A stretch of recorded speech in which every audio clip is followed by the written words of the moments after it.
વર્ણિવેશ રમણીય દર્શનમ મંદહાસરુચિરાનનાંબુજમ પૂજિતમ સુરુ નરોત્તમૈર્મુદા ધર્મનંદનમહં વિચિંતયે.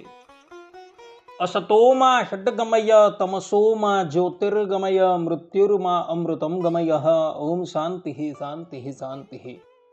અસ્મદ્ગુરુ સમારંભામ નાથયામૂન મધ્યમામ લક્ષ્મી વલ્લભ પર્યંતામ વંદે ગુરુ પરંપરા.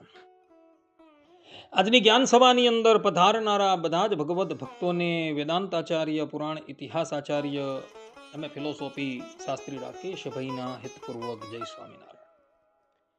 ભક્તો, ગયા વખતના પ્રવચનમાં આપણે બધા જીવાત્મા તત્વ વિશે વાત શ્રવણ કરી આવ્યા.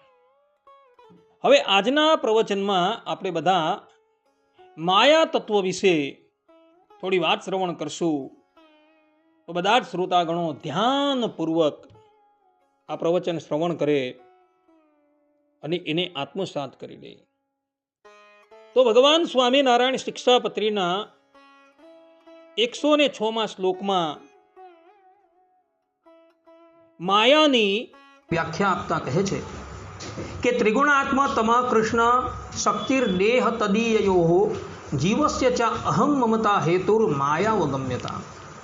અર્થાત કે જે માયા છે તે ત્રિગુણાત્મિકા છે ને અંધકાર રૂપ છે ને શ્રી કૃષ્ણ ભગવાનની શક્તિ છે અને આ જીવને દેહ તથા દેહના જે સંબંધી તેને વિશે અહમ મમત્વની કરાવનારી છે એમ માયાને જાણે.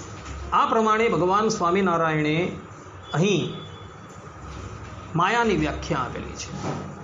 શાસ્ત્રોમાં આ માયાને જ પ્રકૃતિ, માયા, અચિદ્રવ્ય, અવિદ્યાના નામથી કહેલી છે.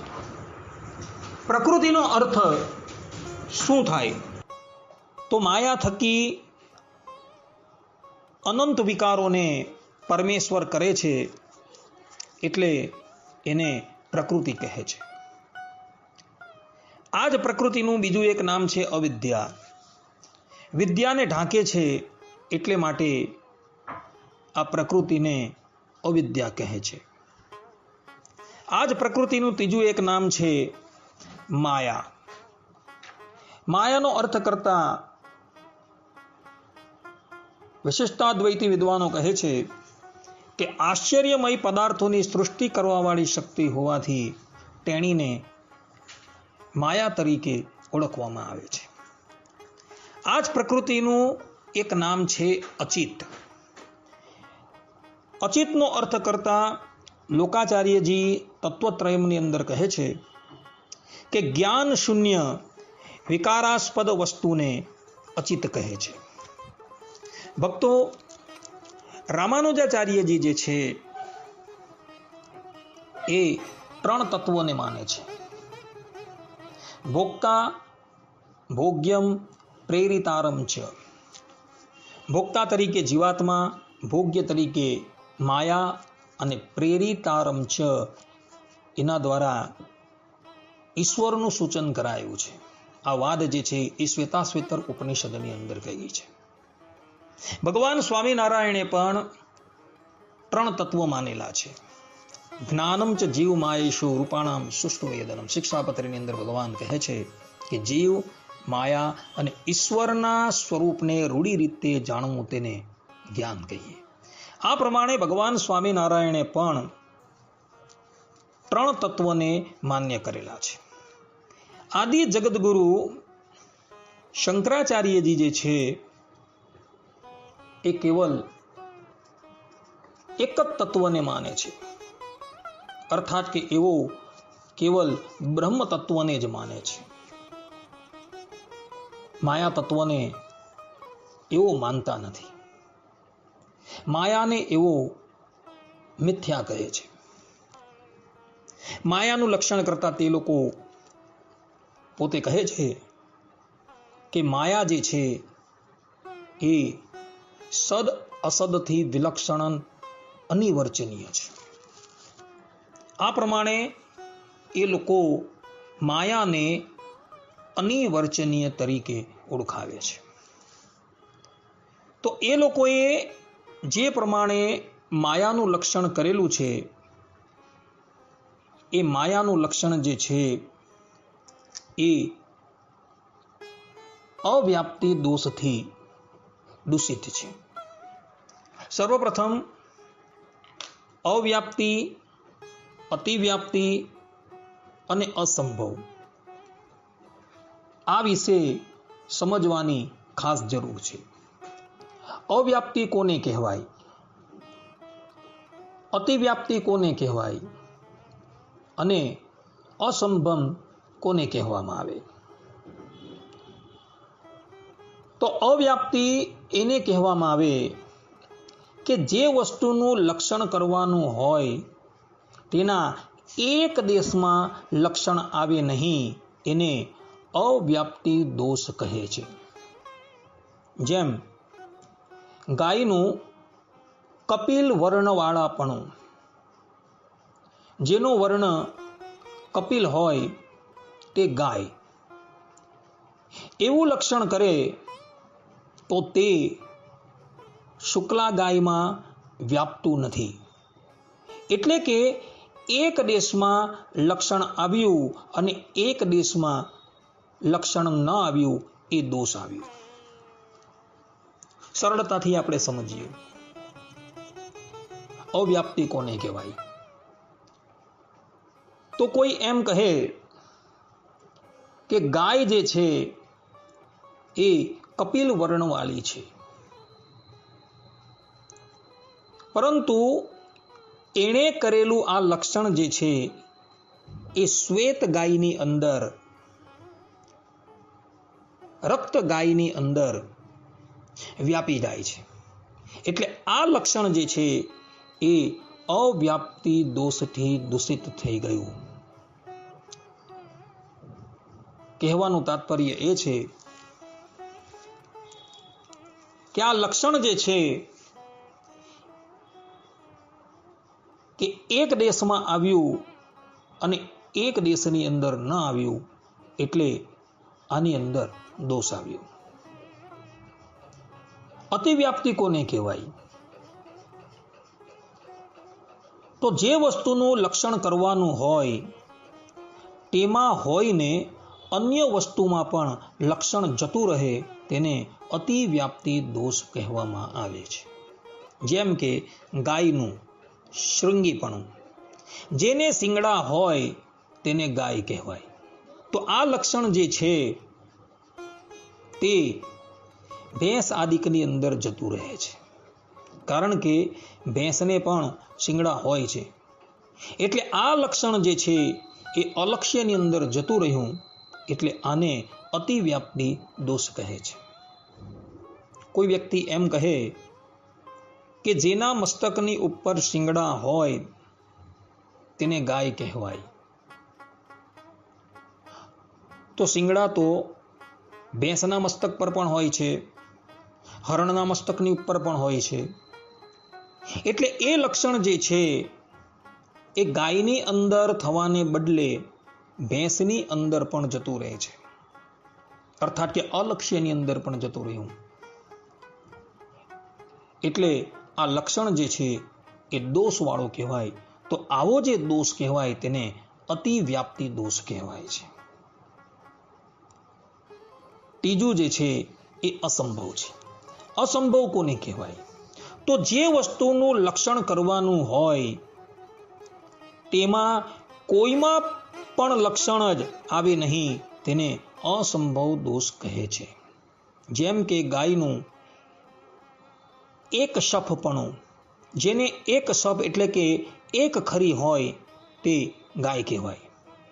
એવું લક્ષણ કરે તો તે કોઈ પણ ગાયમાં આવતું નથી, કારણ કે ગાય માત્રની અંદર બે ખરીઓ હોય છે. એક ખરી જે છે ને એ ઘોડાની અંદર અને ગધેડા આદિકની અંદર આવતી હોય છે. એટલે કોઈક વ્યક્તિ એમ કહે કે જેને એક ખરી હોય તેને ગાય કહેવાય, તો એનું આ લક્ષણ જે છે એ અસત્ય છે. કારણ કે ગાય માત્રને એક ખરી હોતી નથી, બે ખોરી હોય છે. અને એટલે માટે આ લક્ષણ જે છે એ અસંભવ દોષથી દૂષિત થઈ જાય છે. અદ્વૈત વેદાંતિઓએ અર્થાત કે શાંકર વેદાંતિઓએ માયાનું લક્ષણ કરેલું છે સદ અસદ અનિવર્ચનીય માયા. પરંતુ આ લક્ષણ જે છે એ યોગ્ય નથી. કેમ યોગ્ય નથી? કારણ કે એઓના આ લક્ષણની માયા મૃગની અંદર અવ્યાપ્તિ થઈ જાય છે. જેમ કે માયા મૃગ જે છે એ સત નથી, કારણ કે એ બ્રહ્મથી ભિન્ન છે. એ અસત પણ નથી, કારણ કે એનો વ્યવહાર થાય છે. અને એ અનિવર્ચનીય પણ નથી, કારણ કે એનું મૃગ એવા શબ્દથી નિવર્ચન થાય છે. એટલે અદ્વૈતીઓએ જે માયા શબ્દનો અર્થ કરેલો છે એ અર્થ અવ્યાપ્તિ દોષથી દૂષિત હોવાથી એ અર્થ જે છે એ અમાન્ય થઈ જાય છે. વિશિષ્ટાદ્વૈત વેદાંતીઓ માયા શબ્દનો જે અર્થ કરે છે એ યથાર્થ છે. અર્થાત કે આશ્ચર્યમય પદાર્થોની સૃષ્ટિ કરવા વાળી શક્તિ જે છે એ માયા છે. ભક્તો, અદ્વૈત વેદાંતીઓ જે છે એ માયા નામના કોઈ તત્વને માનતા નથી. એ લોકો તો એમ જ કહે છે કે માયા જે છે એ મિથ્યા એટલે કે અસત્ય છે. કારણ કે જો કદાચ એ લોકો માયા રૂપી તત્વને ગ્રહણ કરે તો ત્યાં દ્વૈત ભાવ આવી જાય. જ્યારે શંકરાચાર્યજી જે છે એ કેવલ એક બ્રહ્મ તત્વને જ સ્વીકારે છે. જો માયાને સ્વીકારે તો ત્યાં દ્વૈત થઈ જાય, તો પછી એ લોકોના અદ્વૈત મતનો ભંગ થઈ જાય. એટલે એ લોકો શું કહે છે કે માયા જે છે એ મિથ્યા છે. જે પ્રમાણે ઝાંઝવાના જળ હોય છે એ જ પ્રમાણે માયા જે છે એ ઝાંઝવાના જળ જેવી છે. જે પ્રમાણે સુક્તિની અંદર, છિપોલાની અંદર રજતનો ભ્રમ થાય છે, એ પ્રમાણે માયા જે છે એ માયાનો છિપોલાની અંદર રજતની જેમ કેવલ બ્રહ્મ થાય છે. વસ્તુતા એ માયા નથી. આ પ્રમાણે શંકરાચાર્યજીની વાત જે છે એ જોવા મળે છે. પરંતુ આદિ જગતગુરુ શંકરાચાર્યજી જો આ પ્રમાણે માયાની વ્યાખ્યા કરે તો એમને પૂછવાનું કે ભગવાન શ્રી રામ સીતાજીના કહેવાથી માયા મૃગની પછાડી ગયા, અર્થાત કે મારીચની પછાડી ગયા, અને એ મૃગને ભગવાન શ્રી રામે પોતાના બાણથી મોતને ઘાટ ઉતારી દીધું. તો એ મૃગ જે છે એ સત્ય હતું તો જ ભગવાન શ્રી રામના બાણથી એ મરાયું. જો એ મિથ્યા હતે તો ભગવાન શ્રી રામના બાણથી એ મરાતી નહીં. આ વાત વાલ્મીકી રામાયણની અંદર છે. વિષ્ણુ પુરાણની અંદર પ્રહલાદજીના પ્રસંગની અંદર મહર્ષિ પરાશરજી કહે છે કે ભગવાનના સુદર્શન ચક્રએ સંબરાસુરની બધી જ માયા જે છે એને કાપી નાખી. સંબરાસુરે પ્રહલાદજીને મારવાને અર્થે માયાનો પ્રયોગ કરેલો હતો અને પોતાના ભક્તની રક્ષા કરવાને અર્થે શ્રીમદ નારાયણ ભગવાને પ્રહલાદજીની પાસે પોતાનું સુદર્શન ચક્ર મૂકેલું હતું અને એ સુદર્શન ચક્રએ સમસ્ત માયાનો વિધ્વંસ કરી દીધો. જો એ માયા ખરેખર અસત્ય હતી, મિથ્યા હતી, તો સુદર્શન ચક્ર દ્વારા તેનો નાશ ન થવો જોઈએ. પરંતુ સુદર્શન ચક્રએ એ માયાને સમાપ્ત કરી દીધી, એટલે એ માયા જે છે એ સત્ય છે એમ સિદ્ધ થઈ ગયું. શ્રીમદ ભાગવતની અંદર ધ્રુવના પ્રસંગની અંદર તમે જોજો, ધ્રુવ જે છે એ પોતાના ભાઈનો પ્રતિશોધ લેવાને અર્થે યક્ષોની નગરી એવી અલકાપુરીની ઉપર આક્રમણ કરે છે. તે વખતે બધા જ યક્ષો જે છે એ ધ્રુવની સાથે લડવા માટે આવે છે. ધ્રુવ બાળક જે છે એ યક્ષોનો ઘોર સંહાર કરે છે. ત્યારે યક્ષ લોકો જે છે એ માયાની રચના કરે છે, જેને લઈને ધ્રુવ બાળક જુએ છે કે હજારોની સંખ્યાની અંદર પથ્થરો છે, મરડાઓ છે, એ બધું મારી ઉપર પડી રહ્યું છે. ત્યારે ધ્રુવજી જે છે એ નારાયણ અસ્ત્રનો પ્રયોગ કરે છે અને નારાયણ અસ્ત્રનો પ્રયોગ કરી એ બધી જ માયાનો એ નાશ કરી દે છે. જો એ માયા વાસ્તવની અંદર અસત્ય હતે તો એનો નાશ ન થવો જોઈએ, પરંતુ એ માયા જે છે એ સત્ય હતી અને એટલે જ માટે ધ્રુવજીએ નારાયણ અસ્ત્રનો પ્રયોગ કરી એ બધી જ માયાને સમાપ્ત કરી દીધી. એટલે રામાનુજાચાર્યજી એવું કહે છે કે માયા જે છે એ મિથ્યા નથી, પરંતુ માયા જે છે એ સત્ય છે અને એ ભગવાનની શક્તિ છે. આ પ્રમાણે આચાર્ય કહે છે. પરબ્રહ્મ પરમાત્મા જે છે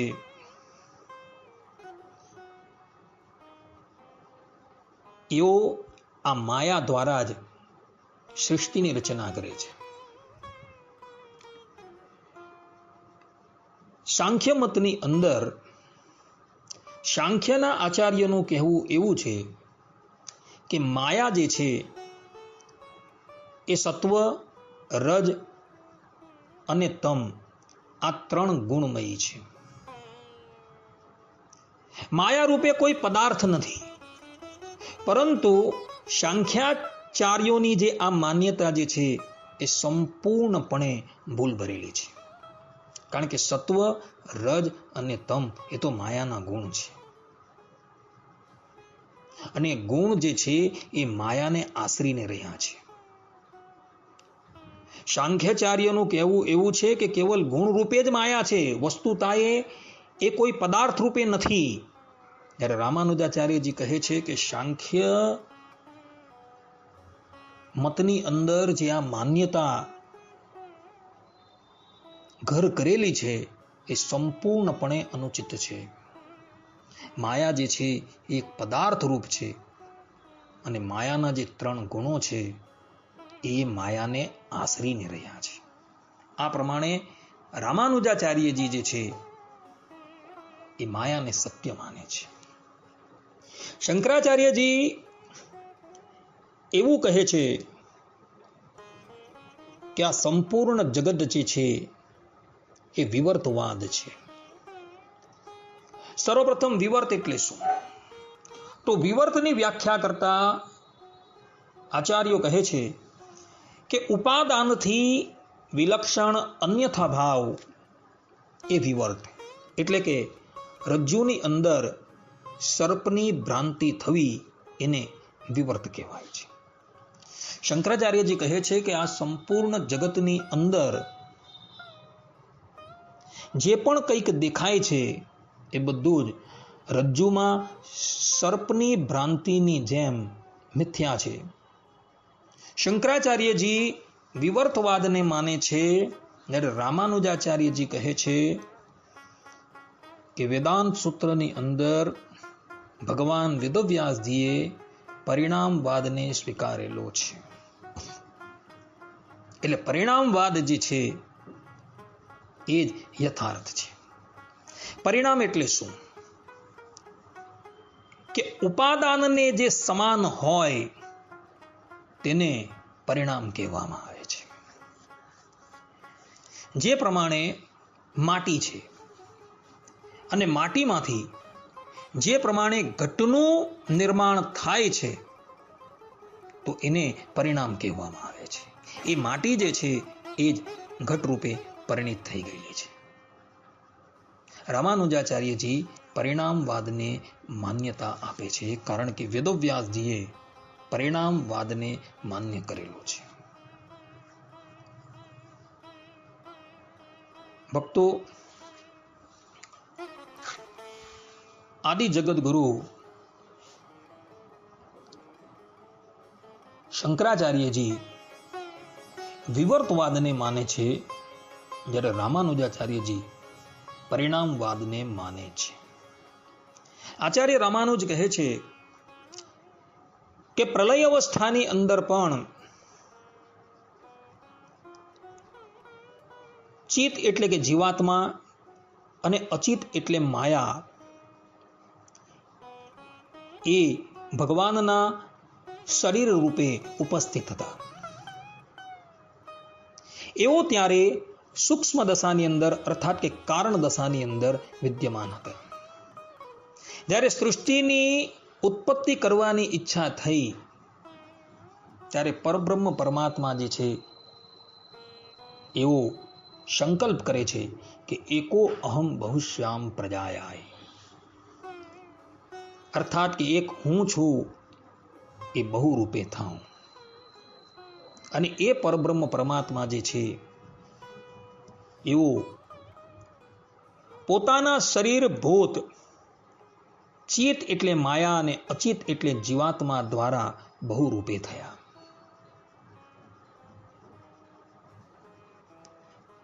પરબ્રહ્મ પરમાત્માનું શરીર જે છે એ ચિત્ત અને અચિત છે. અને પરબ્રહ્મ પરમાત્મા સૃષ્ટિ રૂપે પરિણિત થાય છે, તેની અંદર એ પરબ્રહ્મ પરમાત્માની અંદર કોઈ પણ જાતનો વિકાર આવતો નથી. કારણ કે પરબ્રહ્મ પરમાત્મા જે છે એ સૃષ્ટિ રૂપે પરિણિત થાય છે, તેમાં એવો પોતાના શરીર ભૂત ચિત્ત અને અચિત દ્વારા પરિણિત થાય છે. પરબ્રહ્મ પરમાત્માનું શરીર જે છે એ ચિત્ત અને અચિત છે, અને પરબ્રહ્મ પરમાત્મા જે છે એ ચિત્ત અને અચિત દ્વારા પરિણિત થાય છે. એટલે એ પરબ્રહ્મ પરમાત્મા જે એ ચિત્ત અને અચિતની અંદર કારણ અવસ્થાની અંદર પણ વિદ્યમાન હતા અને કાર્ય અવસ્થાની અંદર પણ એ પરબ્રહ્મ પરમાત્મા એ ચિત્ત અને અચિતની અંદર વિદ્યમાન રહે છે. પરિણામ જે છે એ કેવલ ભગવાનના શરીરની અંદર થાય છે, પરંતુ ભગવાનને કોઈ પણ જાતનો વિકાર નથી આવતો. આને એક દ્રષ્ટાંતથી આપણે સમજીએ. જે પ્રમાણે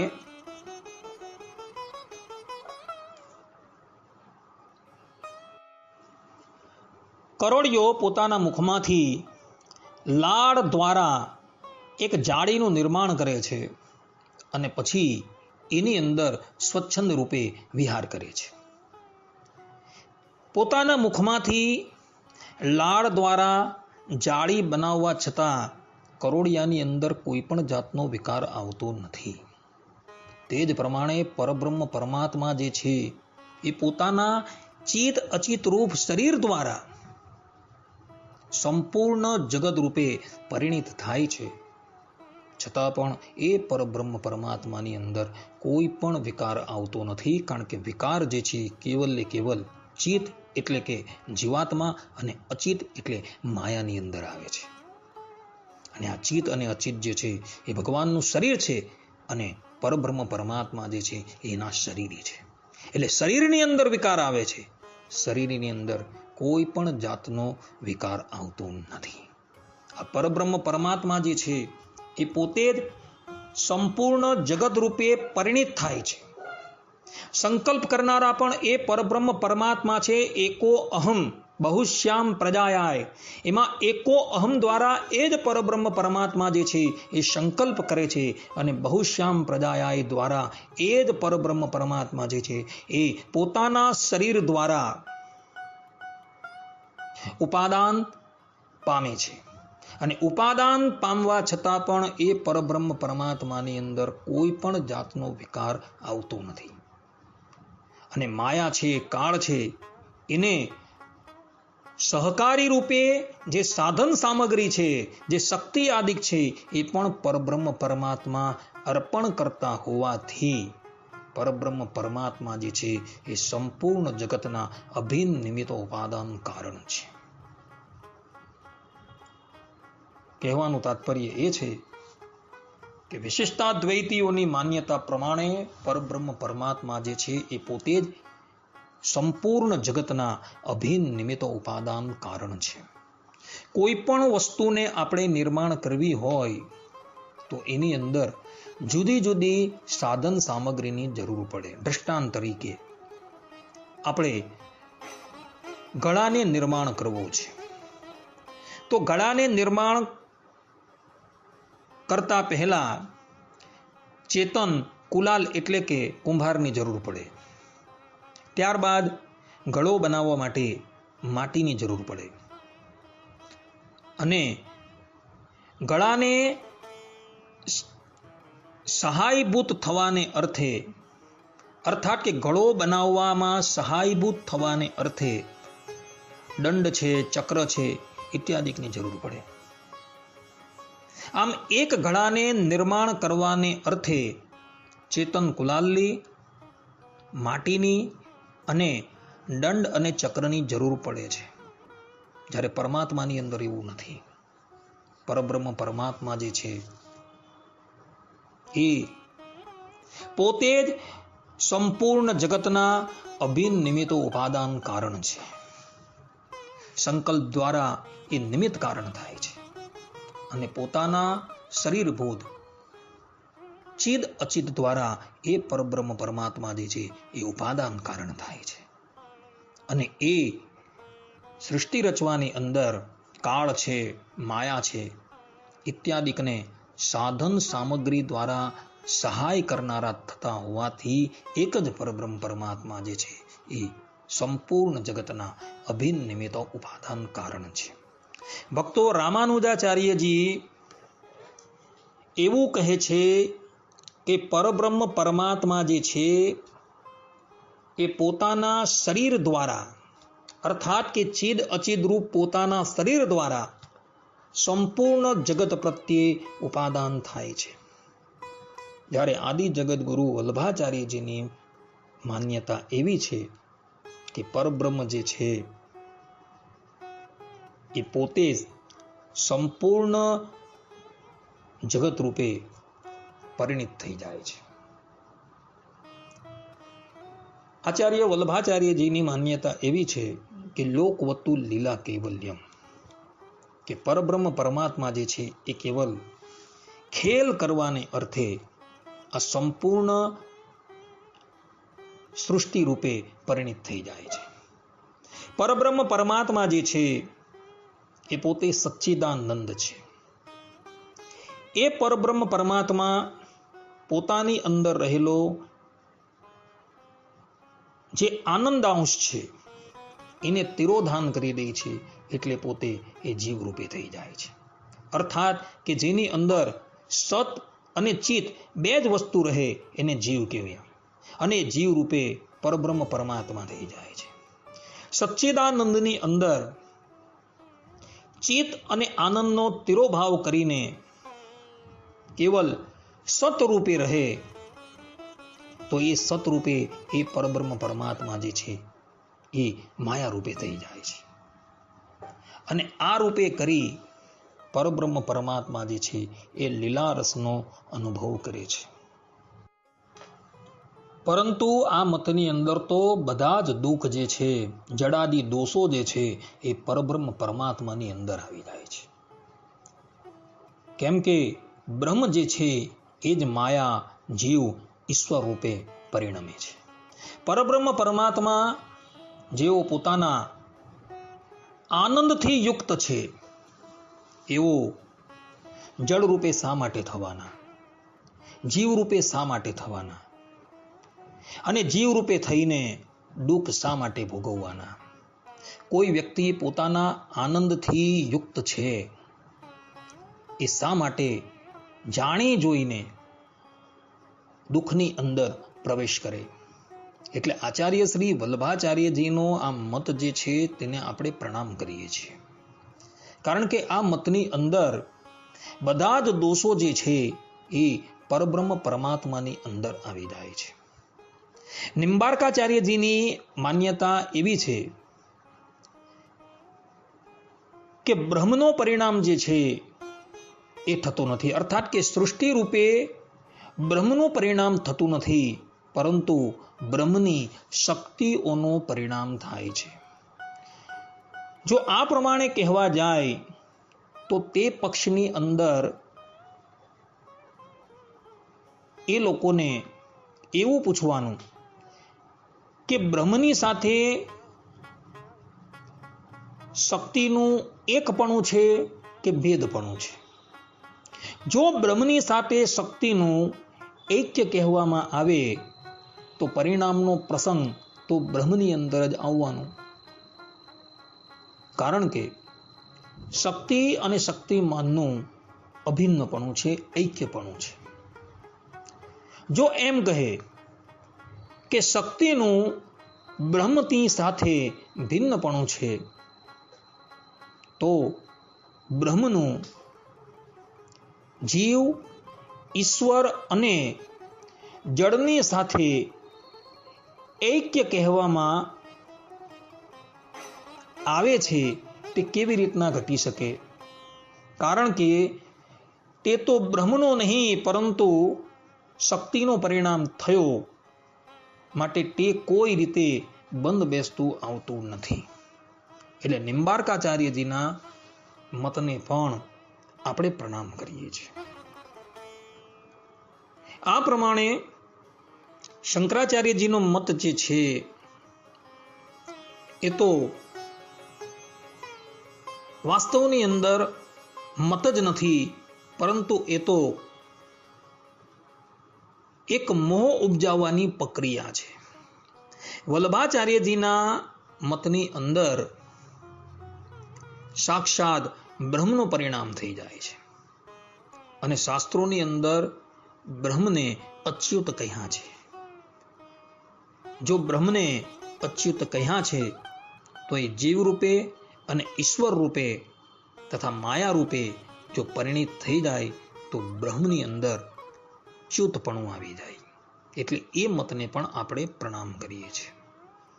નિમ્બાર્કાચાર્યજીનો મત જે છે એ પણ યોગ્ય સ્થાને નથી, કારણ કે એની અંદર પણ શક્તિની સાથે શક્તિમાનનું અભિન્નપણું હોવાથી બધો જ દોષ જે છે એ બ્રહ્મના માથે આવી જાય. માટે એ મત પણ જે છે એ આપણે પ્રણામ કરવા યોગ્ય છે. રામાનુજાચાર્યજીએ જે શરીરી ભાવે બ્રહ્મનું પરિણામ બતાવેલું છે એ મત જે છે એ જ વાસ્તવની અંદર યોગ્ય મત છે, કારણ કે એ મતની અંદર કોઈ પણ જાતનો દોષ આવતો નથી. કારણ કે બ્રહ્મ જે છે એ પોતાના શરીરભૂત ચિત્ત અને અચિત્ત દ્વારા સંપૂર્ણ જગતની અંદર પરિણિત થાય છે, અને શરીર દ્વારા પરિણિત થવા છતાં પણ શરીરી બ્રહ્મની અંદર કોઈ પણ જાતનો વિકાર આવતો નથી. અને એટલે જ માટે આ મત જે છે એ અત્યંત નિર્દોષ હોવાથી ગ્રાહ્ય છે. અને ભગવાન સ્વામિનારાયણે પણ મતમ વિશિષ્ટાદ્વૈતમ મેં ગોલોકધામ ચેપ્સિતમ આ પ્રમાણે કહી વિશિષ્ટાદ્વૈત મતને માન્ય કરેલો છે. આ પ્રમાણે ભક્તો રામાનુજાચાર્ય એટલે કે વિશિષ્ટાદ્વૈતીઓની માન્યતા એવી છે કે બ્રહ્મ જે છે એ પોતાના શરીર રૂપ ચિત્ત અને અચિત્ત દ્વારા જ સંપૂર્ણ જગતમાં પરિણિત થાય છે. આ પ્રમાણે રામાનુજાચાર્યજીનું મત છે, અર્થાત વિશિષ્ટાદ્વૈતવાદીઓનો મત છે. આ પ્રમાણે અહીં માયા તત્વની ચર્ચા પૂર્ણ થાય છે. હવે પછીના પ્રવચનમાં આપણે બધા વિશિષ્ટાદ્વૈત મત અનુસાર સાધન માર્ગ શું છે, અર્થાત કે વિશિષ્ટાદ્વૈતવાદીઓ પરમાત્માની પ્રાપ્તિને અર્થે કયા સાધનોને સ્વીકારે છે એના પર આપણે ચર્ચા શ્રવણ કરશું. ત્યાર લગીન બધા જ ભગવદ ભક્તોને હેતપૂર્વક જય સ્વામિનારાયણ. સર્વે સંતુ નિરામયઃ, સર્વે સુખીનો ભવંતુ, સર્વે ભદ્રાણિ પશ્યન્તુ, મા કશ્ચિત દુઃખ ભાગ ભવેત. અસ્તુ. જય સ્વામિનારાયણ.